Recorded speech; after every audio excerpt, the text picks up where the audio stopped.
Let's kick it up a little bit more. Let's do numbers and that have a little bit more oomph to them, and let's deal with more variables. What does each number have in common?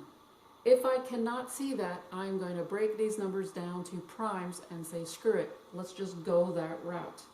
That's one way to do that. Another thing you can go is, what does 18, 12, and 24 have in common?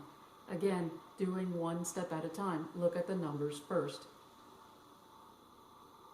Well, I notice a few things, but I don't know what you notice. 18, okay, I see 12. Let's just go with 12. 12 is 6 times 2, or 4 times 3. But there is no 4 in 18. There is a 4 in 24, but they all have to have a 4. So it's not 4 that goes into every number. 12 is 2 times 6. All right, there's a 2 in here, a 2 in here, and a 2 in here. But remember, I just said 6. This has a 6 in it, this has a 6 in it, and this has a 6 in it. Okay, that's a larger number. Is 6 the number? It could be, but since 6 goes in all of them, why not try it out? Aha! I broke 18 down into 6 times 3. R squared is R times R. M squared means M times N. Drop down your minus sign. 12 is 6 times 2. You drop down the R. M squared means M times N. Drop down the plus. 24 is 6 times 4. R squared means R times R. M is M, so we just drop it down. I notice right away they have a 6 in common. I don't have to, from here, break down that 6 any further. I can leave it as just the 6. Again, I don't have to break down the 6 into 2 times 3. If I notice they all have a 6, just take it out now.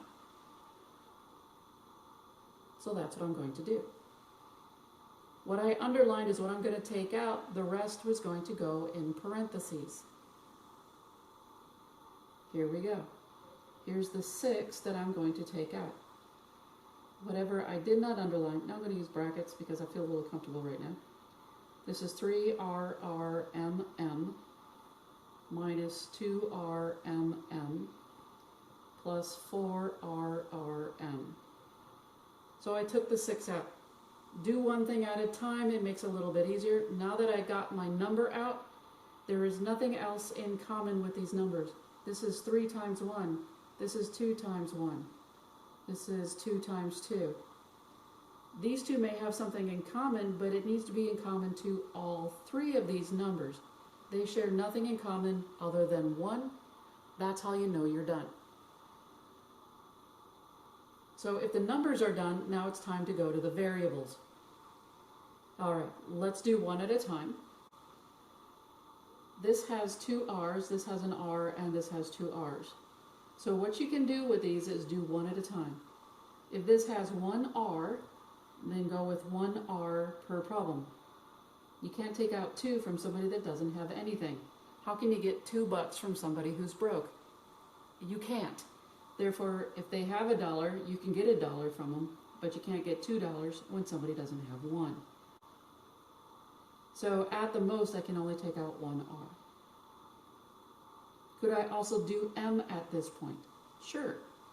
Not only can I take out an R, let's see, this guy has 2 M's, this has 2 M's, but this only has 1. So I'm only going to be able to take out 1 M from each of these problems. Would it have mattered which M I underlined? No, so long as I got one of them, it doesn't matter which one I take out. Alright, so I underlined an R and an M. When I take out more stuff, if they are multiplying in here, then they multiply against the outside number here. So they're going to multiply together and also multiply against the 6. This gives me 6 times R times M, and I'll use parentheses because some of you just freaked out when I use brackets. And whatever I did not underline is what's going to stay in here. This is 3RM minus 2M plus 4R and parentheses. What I do next before I go I'm done is I double check.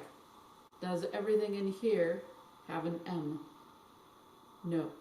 Does everything in here have an R? No. If they no longer have anything in common, you are done. And that's the end of this problem.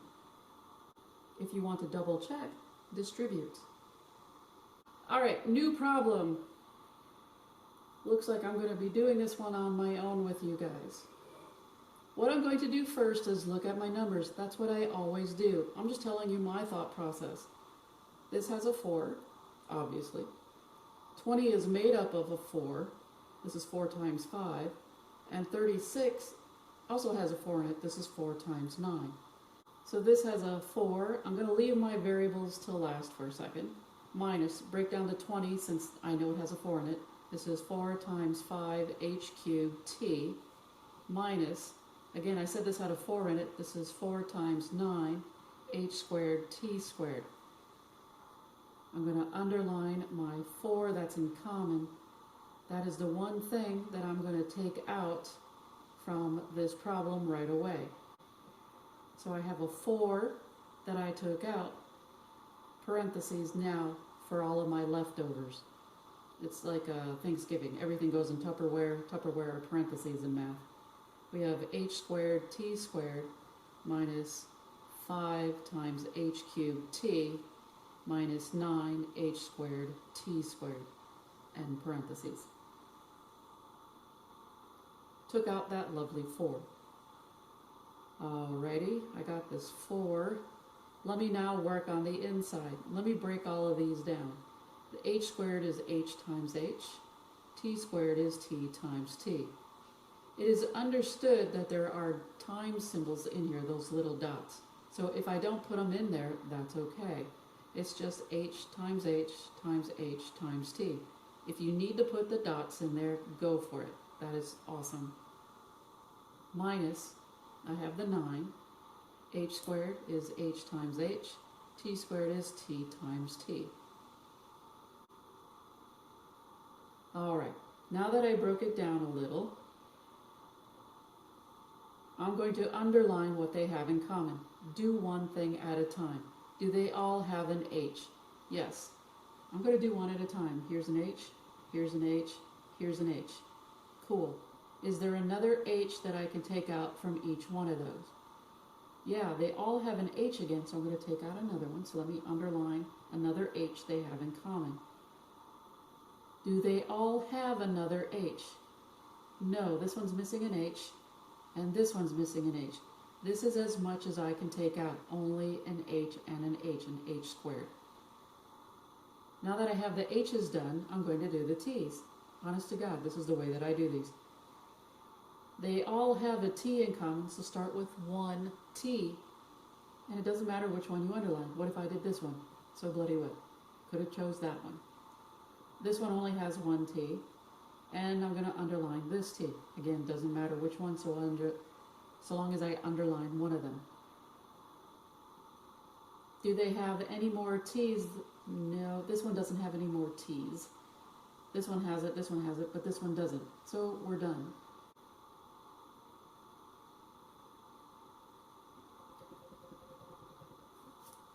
Turns out I don't need that parentheses just yet, because what I'm going to do is I'm going to take out what I underlined. Now they all have an H and an H. That's an H squared. If you want me to write 8 times H, I will. They also have a single T in common. There, now I can use parentheses. Whatever I did not underline will go inside this parentheses. So I have T minus 5H minus 9T. Now your book is not going to leave it like this, so what you're going to have to do is write exponential notation. This is 4 times H, and the way the powers work is if you have two H's and you're multiplying the H's, you write a power of 2. This is H repeated 2 times. That's what this stands for. H is repeated twice. It's just that H squared is a shorthand notation of saying it. I only have one T. I'm left with T minus 5H minus 9T on the inside. And that's my final answer. That's all that means, the end. Can they get more complicated? Well, I wouldn't exactly call it complicated because it just looks different, and I think that's what freaks people out. So looking at this problem right here, what is my GCF? Now remember from the last time, when you have parentheses, it is all or nothing. You can't go, I'm just going to take out a 4m and I'm going to take out a 1. These parentheses mean this is one complete unit. That's what we're saying. I do notice that that's exactly what they have in common. So I always underline what they have in common. That is what I'm going to take out when doing this type of problem. So for my next step, what did I underline? I underlined the 4m plus 1, and whatever I didn't underline goes in its own set of parentheses. I have the y minus 2. And that's it. It's not as bad as what you think it is, it just looks gnarly when looking at it. Treat these parentheses as one complete unit, not individual things. Do not distribute either. A lot of students want to distribute, and that was not the whole idea of the game. It's to factor out something.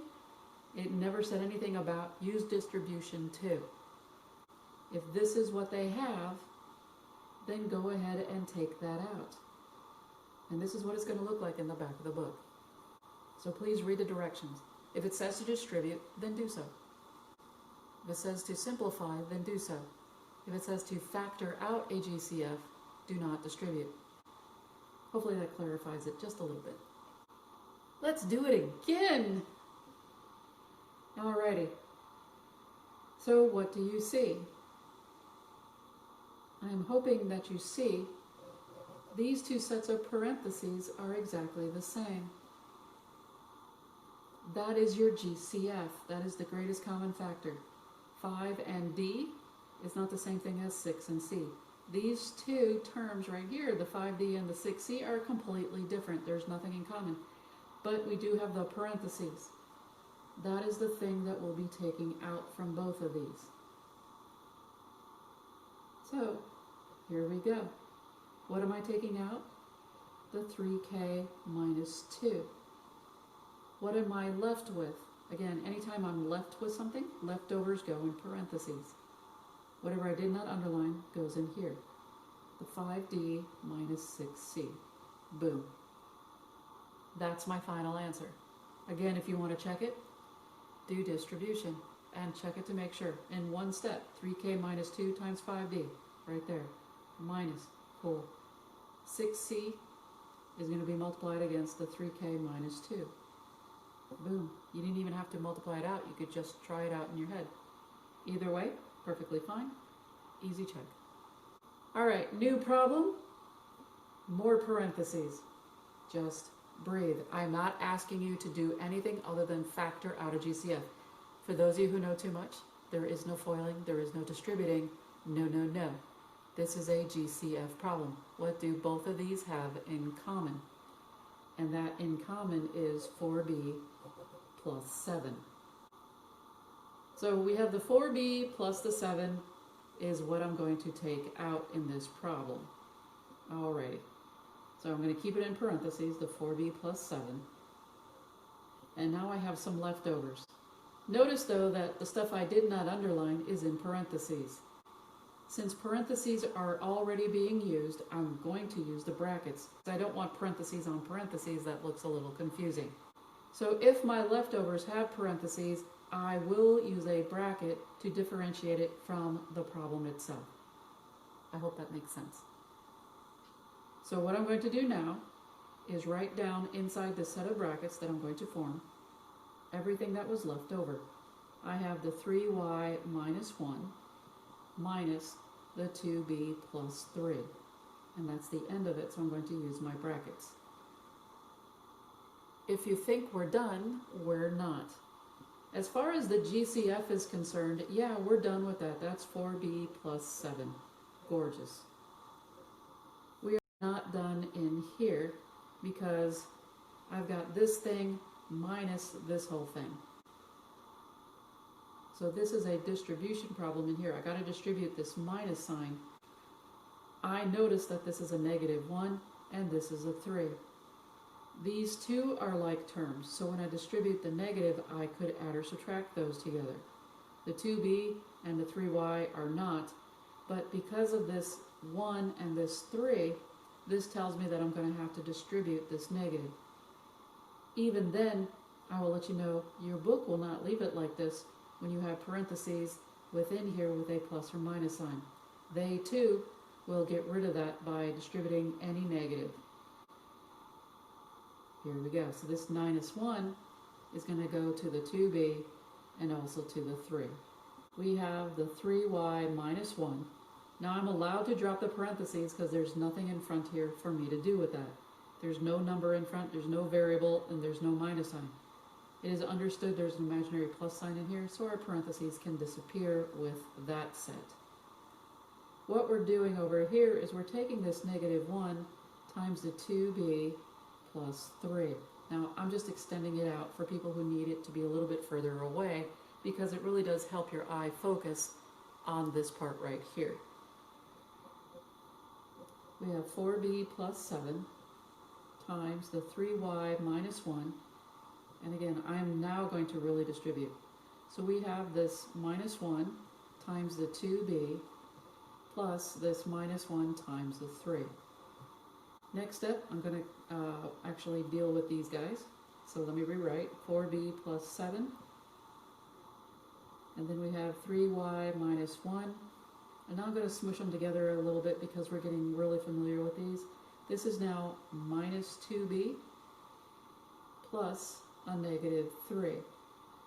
So we got plus a -3. If you want to rewrite this, you can.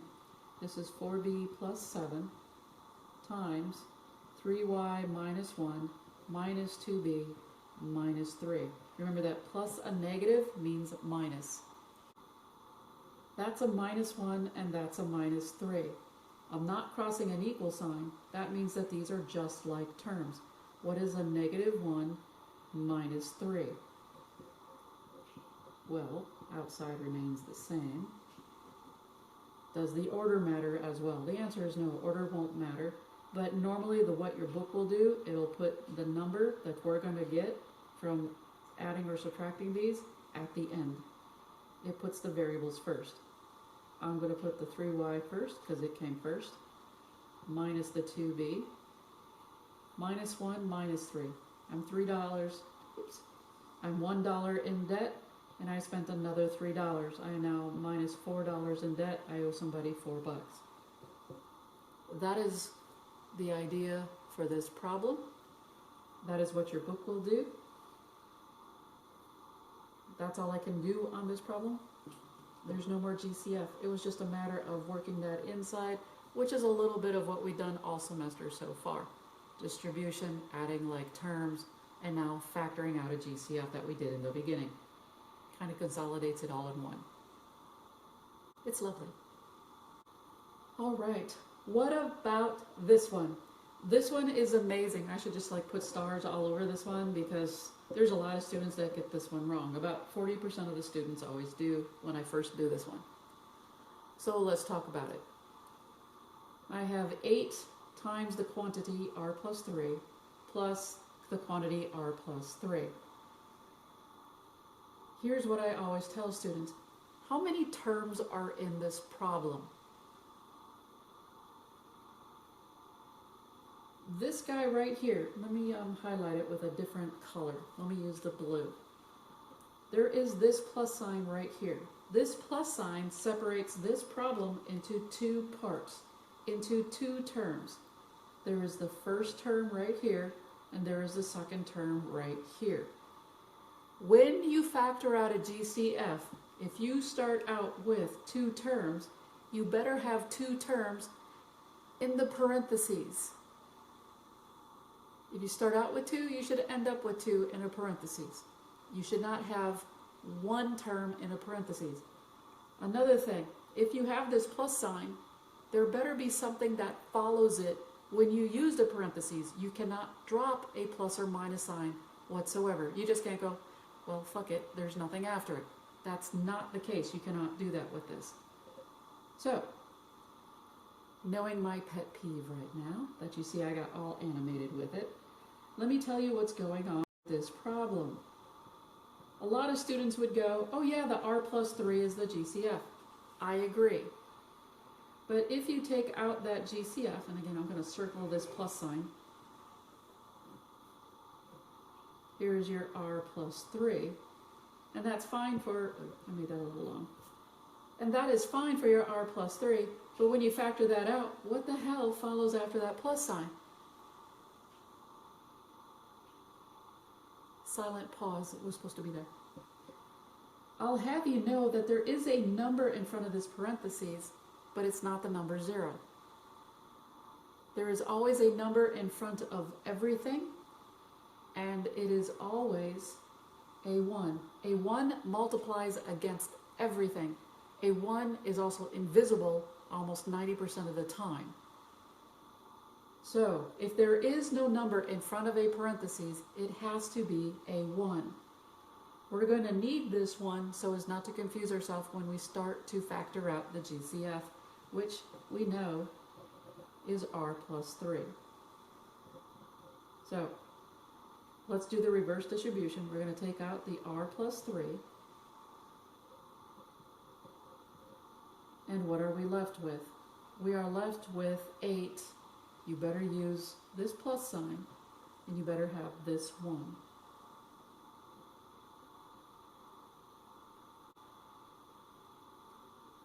A lot of students, what they will do is they will just go, well, the only thing left is 8, so anything after the plus sign doesn't matter. But I'm telling you, it does. You need that plus sign. It has to drop down. You have to use it. You have to use it. The only thing that is after that, there has to be something that goes here. And the only thing that goes here is that imaginary 1 that you don't see. What is cool about this problem is that we can add these two numbers together. We have r plus 3 times, we have 8 plus 1. What's 8 plus 1? 9. If you want to rearrange this, you can. This is 9 times r plus 3. This is something that probably the book will do, so this would be your book way. If you want to leave it like that, you can. And that's lovely. That's a great answer. Ixnay on the last one, egg.